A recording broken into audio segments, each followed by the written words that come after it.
Hello, I'm Casey Aiken, and this is 21 This Week. Coming up next, County Council gets an earful about legal aid for immigrant detainees. In face of poor economic data, Democratic candidates for county executive promise more business as usual. You think traffic is bad now? Study says it will only get worse. We are joined by education activist Cynthia Rubenstein, Secretary of the Maryland Republican General Central Committee, Mark Uncapher, President of the Montgomery County Young Republicans, Dan McHugh, and business strategist and consultant, Rich Parsons. Stay tuned for these stories and more on the next 21 This Week.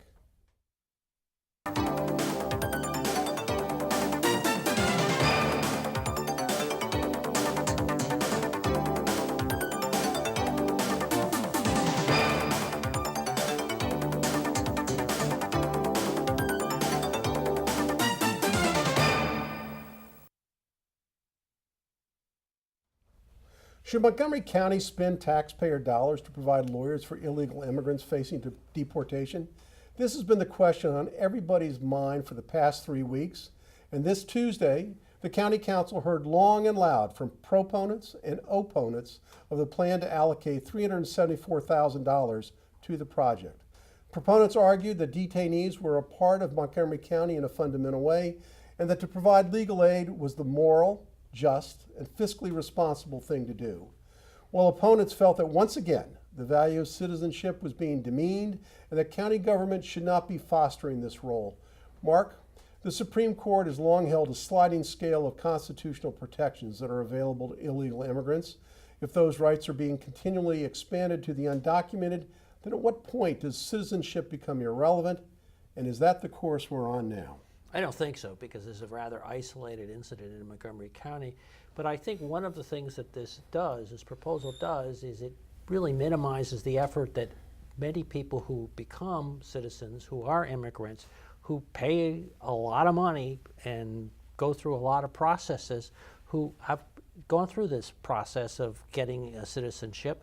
And now the county is frankly handing this out to a very limited group of people, because the amount of money involved doesn't go very far with the immigration process. You mean lawyers are too expensive? Lawyers are too expensive. It is a very cumbersome and difficult process that people go through when they do it legally. And it's an expensive process. It's an expensive process. I've sponsored a lady to stay here in the United States, and it is an expensive process and a lengthy process. So Cynthia, proponents claim that it's only fair and just to provide legal aid to detainees, and opponents question whether it's fair for citizens, and more importantly, as Mark suggests, those who immigrated to the United States legally, to use taxpayer funds in this manner. Well, this proposal, as Mark said, is very limited in scope. It would aid maybe 80 or 90 people. It is a lengthy and expensive process, but these are going to be people who can't afford legal help, and they may have asylum claims and be in very tenuous positions and really need the help. Plus, as the county council members have also said, they are part of the fabric of our county. They are homeowners. They work. They pay taxes. They have families here. Well, if all of those things are true, and just wait a minute. If all of those things are true, if they work, if they pay taxes, and they own homes, then why can't they afford their own attorney? Well, actually, let me take back the owning homes, because we're talking about people who make maybe 200% of the federal poverty rate, $12,000 for an individual, $24,000 for a family of 4. So these are very economically stressed individuals. Rich, a Library of Congress report on the right to counsel for detained migrants concluded that only one country, that being the United Kingdom, provides such aid. Why is it the role of a local government to assume this responsibility? Well, I think it goes to Cynthia's point. There is a fairly limited population of people who really are in need here. And because I think the United States has this value we used to call compassion. We as a society do have a safety net to take care of those who can't take care of themselves. It is an extremely daunting process. And the federal government is continually cutting back on the legal avenues to actually obtain citizenship. So it's not as if there's some easy path that people just chose not to follow so that they're here illegally. There are a lot of circumstances where some legal help could help some of these families who genuinely have a need. There are other nonprofits out there that are already providing free legal assistance for lots of other families that are impacted by the Trump travel ban and other things. But I think this does fill in a real need for, as Cynthia said, a limited number of families. And we keep forgetting the human dimension here. These are not, the demagogic, trashing of immigrants that we've seen in the last year and a half really needs to confront the reality that most of these people are hardworking, they are tax-paying, just as Cynthia said, and they are an asset to our community. Immigrants don't make our country weaker, they make us stronger. All right, well, Rich, but I mean, the basic flaw to your argument is you don't think they realized when they came to the United States or overstayed their visas that they were doing something What about if they were brought here as children? There was a lot of nice rhetoric from the Republican Party and from the Democratic Party also about helping the dreamers who've been caught up, or what if they come here as refugees? What if they come here as refugees and then we just end the program, sending them back to hellholes in places where they're going to get their children murdered, or go back to Syria and get themselves bombed, Casey? There's a role for compassion. The United States has been a beacon to the world for freedom and helping those in need, and I'm not ashamed of that. Rich, here's the question now, is are you prepared to screen some people, or are you prepared to have open borders? No, that is not the choice. We don't have open borders, and no one responsible is advocating accepting everyone without screening. That's a ridiculous but there is parody of an argument. That's what happens. Not a serious That's what argument. happens That is not what happens. When you have catch and That is release, not that is what exactly happens. what happens. No, that's not what happens. Dan, getting back to where we are here in Montgomery County, you attended the county council hearing. Was the council surprised by the number of people who were there to oppose the proposal? They probably were. They're a very tone-deaf council. They in 2016 when they raised the property tax and the recordation tax, especially the recordation tax, the real estate community said, carte blanche, we are totally against this, and there will be consequences. And that's why term limits passed by them on 70% passed. And once again, it shows you that the council has, the council and Ike Leggett have created an illegal immigration utopia in this county. In 2014, I want to focus back on the hearing itself. Sure. Because you were at the hearing. Yes. So what was the reaction of the sitting council members to those people who were there opposing this plan? Well, I don't think they were surprised. I mean, look, our taxes are up in this county, revenues are down, crime is up, and the schools have lowered the bar on education in this county. We're paying higher taxes now for schools that have lowered the standards of education. MS-13, violence, recruitment, and activity in Montgomery County has increased since Ike Leggett put that. But let's stick to the hearing. What happened at the hearing? There was how are people receiving the arguments from both sides? Well, the council doesn't say much at these hearings. They kind of just listen. They don't say much. So it's hard to say how they. I don't think they were surprised that people showed up. But I mean, they are a tone-deaf council. They I think in 2016 they totally didn't see term limits coming, and it passed by 70%. We're in a target-rich environment going into this election. I want to make a point about the immigrant population that lives in Montgomery County, and talk about it as well on a national level. If we do not fix our immigration system and accept a good number of immigrants, our country will end up like Japan, Right. Italy, France. With a declining standard of living for everyone.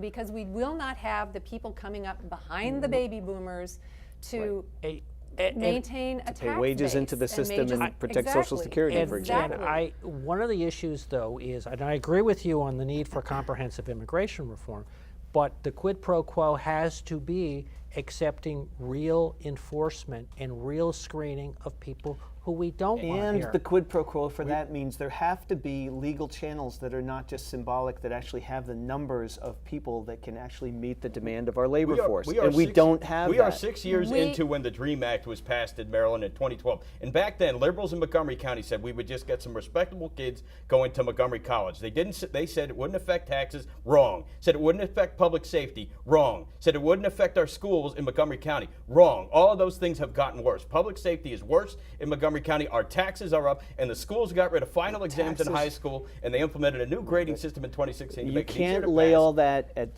the feet of the immigration issue. That is just false. The demographic shifts show that, though. The demographic shifts are happening for a whole range of other reasons than DACA. This is why we are at this point we were now arguing whether or not we should have taxpayer-funded counsel for detainees, whether they should stay or not stay in our county. When we come back from this short break, shocking response to depressing growth data for Montgomery County. Ho hum, we don't care if we grow. Stay tuned.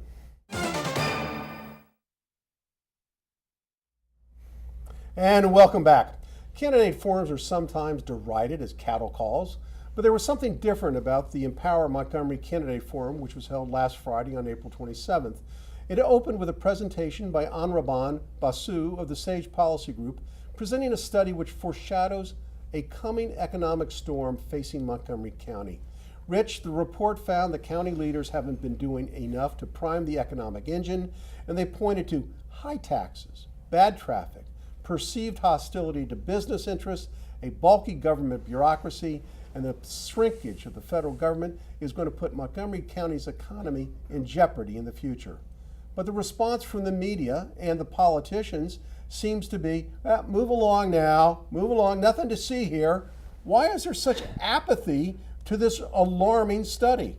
Well, what the SAGE Policy Group report did was put everything in kind of weather-oriented terms, with the coming storm and a lot of imagery that is really borne out by the data. The most startling fact that came out of this study is while the region that we live in has produced 16,000 new business starts over the last 5-year period, Montgomery County has added, get ready, 6 net new business formations. Okay, that's the net between the businesses that have closed up shop and left and the new businesses that have been created. We had 6. The region had 16,000. Okay, there is no excuse for a county with the education, the income levels, the diverse workforce, all of the assets that Montgomery County has to bring to the table for future employers. There's no excuse for having a county produce net 6 new business starts over a 5-year period. That's just pathetic. And the study called it out, put it in stark terms about peril or prosperity, and we have a really important choice to make, which will lead into, I hope, people paying attention to these elections, because a lot of these decisions are not your congressman, they're not your governor, they're your county council and your county executive. Have a lot to say about the climate for businesses looking to start and grow here, whether it's friendly or the attitude of all the bureaucrats is no is the default answer, and their job is to make it difficult. We have to end that. You'll be happy to know that the Montgomery County Economic Development Department today put out statistics that rebut all of those things that were in the SAGE report. But I want to go to Mark. Mark, it's been suggested that to elect a pro-business candidate here in Montgomery County, that Republicans should change their party affiliation before the primary just to muck up the works. What do you think? I think that's a terrible idea. Rich and I probably will agree on that. My point would be that I think a lot of people in the business community in Maryland and Montgomery County suffer from the Stockholm Syndrome. They've begun to identify with they're the hostages, and they're identifying with their captors. And these are also the same people who are trying to figure out how to get in good with the next governor, Anthony Williams. So, well, it's interesting, Cynthia. Economic growth seems to not affect all of the corners and sectors of Montgomery County. But you can see the attitude of the council that they're not really interested in spurring the development in the county itself. Let me point out one of the biggest problems in Montgomery County. We have, and it gets talked about, but it has not been effectively addressed, and that is a jobs and housing imbalance. We have lots of housing in the east part of the county. We have lots of jobs in the west part of the county, and we haven't figured out how to bring more jobs to the eastern part of the county and bring more affordable housing to the western part of the county. And that's one thing that I wish the county would address, and that would go a long way. It's that land shark. Balance. It's that land shark. Balance. Dun, dun, dun, dun. ag reserve, ag reserve. Casey, we It's like the make a Well, not huge just the ag mistake reserve, when we think that but- that's going to really address this, because we are a regional economy. There's no such thing as a Montgomery County labor market. There is no such Right. thing as a Montgomery County housing market. Right. We are no one in the business community even recognizes that such a thing exists, because it doesn't. We are a region. We sink or swim as part of a region. We have a transportation system that doesn't adequately connect us to the rest of the region. People have been telling our leaders for decades that this is a huge problem in business formation and retention. The county council has chosen not to listen. As Dan said, they're tone deaf, Casey, and Wait, we wait, have a I wanna ask- problem because Yeah, we're not Rich is competitive. setting me up so beautifully for the next segment, which is if the SAGE economic report wasn't depressing enough, now we have researchers at the University of Maryland that say they found a way to predict how much traffic congestion there will be and how much it's going to worsen, where people will live and what they will pay for housing. And the baseline assumptions are, guess what? Traffic congestion is going to get worse significantly, especially on major roadways. Housing prices, they're going to go through the roof because of self-imposed growth restrictions. Then, Cynthia, I'm reminded of a time when I was in commercial real estate back in the 80s. I was talking to a European investor. I said, why are you putting your money here? He goes, because it's the capital of the world, and capitals never shrink, they continue to grow. So is there a way to manage growth and people's expectations? Yes and no. There is a way, but I don't know if we will do it. And there are always trade-offs. If you, just as an example in Montgomery County, if you open up the ag reserve to more housing, you give up green space and you give up the cultural, some of Montgomery County's cultural heritage. If you concentrate housing and jobs in already built up areas, then you deal with people who say they don't want to live they don't want to live in Manhattan. So there Cynthia, are one always of the things- Well, I wanna- trade-offs, and you Rick, can't go ahead. make everybody happy. One of the things the study does point out, which is kind of interesting, is the impact fees, which are $45,000 for a single-family home, which are dramatically higher than adjoining jurisdictions in the area. So yes, our housing is more expensive because that's the way the county wants it. So this is the perfect setup question for you. Okay. Are our political leaders doing enough? I mean, we had an example a year they're ago where the entire county council voted 9-0 not to even study. They're not even a second remotely crossing. doing enough. And this study, unfortunately, Casey, is a huge disappointment because it was very poorly conceived. Cynthia is exactly right. There are difficult trade-offs to make. But the way they grouped the different packages that they tested, they've got some great, terrific traffic models that they've developed at the University of Maryland. It's very sophisticated stuff. But some of the political assumptions they made in how they grouped the various things they tested in this particular study were, just really amateur hour. They assumed, for example, in the scenario where they added express toll lanes, they also opened up the ag reserve to massive development. Well, if anyone spends 5 minutes working in politics in Montgomery County, they know that is simply never going to happen. Legally, it can't, and politically, it's impossible to change that. There's not going to be development in the ag reserve in our lifetimes. What we're going to have is development along the main corridors, as you've seen in places like Gaithersburg, Bethesda, Silver Spring, and you're going to see the ag reserve protected because by law it has to be. To assume that that was going to get developed undercut the traffic benefits that you got from the other pieces of the model. So they made assumptions that were just politically naive and silly, and they should have had somebody that had some knowledge of the community kind of feed into how they group those things in the study. I want to go to Mark, and then I'll go to you, Dan. Mark, when are we going to see voter reaction to the lack of leadership that we're seeing from the county council and the county executive? Hopefully this year. I think that we've got an opportunity having these issues teed up. I'm not sure that all the issues have been teed up. We can talk about some of the other ones in terms of the sort of looming budget issues. But I think there's a growing recognition that what that guy told you, which is that capitals will always get stronger. I don't think that's true, because the growth that's taken place in the Washington area has been contractor growth. Contractors are much more sensitive to the economic climate, and they have the ability to shift jobs outside the capital area. But the federal government doesn't shrink. And I think that was the Actually, that was the employment for the federal government has been relatively flat for the last couple of decades. It's contractors that have But dropped. the budget hasn't been flat. No, the budget hasn't, but has but expanded employment. I dramatically. promised you the last word.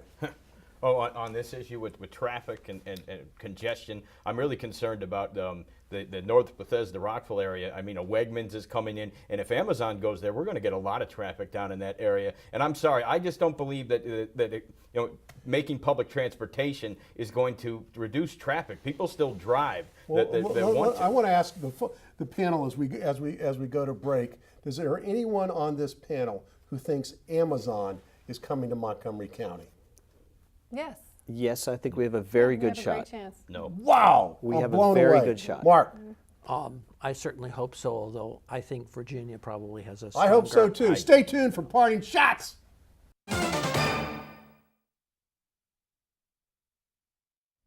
And welcome back. Now with parting shots, Mark Uncapher. Well, beneath the fold this week, the story that dominated attention was the immigrant representation issue, but beneath the fold was the fact that the county council approved labor contracts that raised the pay for county employees, not the public school system employees, but the county employees, by 5.5%.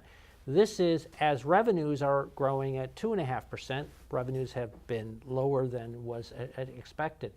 This bakes in a problem down the road for the county. And what's interesting is while we were talking about these other issues, this issue really did not get as much attention. Didn't get any attention. We didn't even talk about it. We didn't even talk We about didn't even talk about it. We talk about everything. Cynthia Rubenstein. Next time. Okay, I want to talk about June 26th, and we've been talking about how crucial it is for people who live, work, and vote in Montgomery County to pay attention to local races and local elected officials. And I want to point up that this year, in the Year of the Woman, we currently have 2 women on the county council, and we have never had a woman county executive. So I want to tell folks out there, please seek out and learn about the women running for county council, both district races and at large, and learn about the woman who is running for county executive, and vote on June 26th. Thank you, Cynthia. Rich Parsons, your parting shot. Well, I'm going to amplify something Cynthia just said, and then also get to a broader point about what you're going to be voting for. And not just voting June 26th is an important thing for everyone to know about, but there's some deadlines before then every voter should understand. One, there's early voting from June 14th to June 21st, where you can escape some of the lines. And I think we're seeing signs of good turnout, so you may want to put in your calendar right now, June 14th through June 21st, from 10 a.m. to 8 p.m. Several locations across the county will be open for early voting. And if you haven't registered in a party, it could be Democrat or Republican, you don't get to vote in this primary election. There's a deadline of June 5th to register or change your party so that you can participate in the primaries. But as Cynthia said, it's important to get out and vote. The Empower Montgomery folks who've sponsored that economic forum, this is a nonpartisan group, they're going to be doing rankings. I don't think they're endorsing candidates per se, but they're going to put out scorecards where you can see where some of these candidates are on traffic issues, on economic development, on job creation, on education, on school funding, some of the things that really impact our future and whether or not we'll be the kind of community that people want to live in 10, 20 years from now. So it's an important election. Pay attention and look at some of these nonpartisan sources for guidance on the hundreds of candidates that are running. Thank you, Rich. And Dan McHugh, your parting shot. County executive candidate David Blair said something to me that really struck with me. He said that he had been tracking poverty, the increase of poverty over the last 15 years in Montgomery County, and how it's grown significantly. What's significant about that is the last time there was an elected Republican in Montgomery County was 15 years ago. It was Howie Dennis on the county council. So one-party rule in Montgomery County has contributed significantly to an increase in poverty in Montgomery County. That's why it's important to end this one-party rule in November this year. Thank you. And I want to thank the panel for being here. And I want to thank the audience for tuning in each and every week to Montgomery County's hardest hitting political talk show. For 21 this week, I'm Casey Aiken.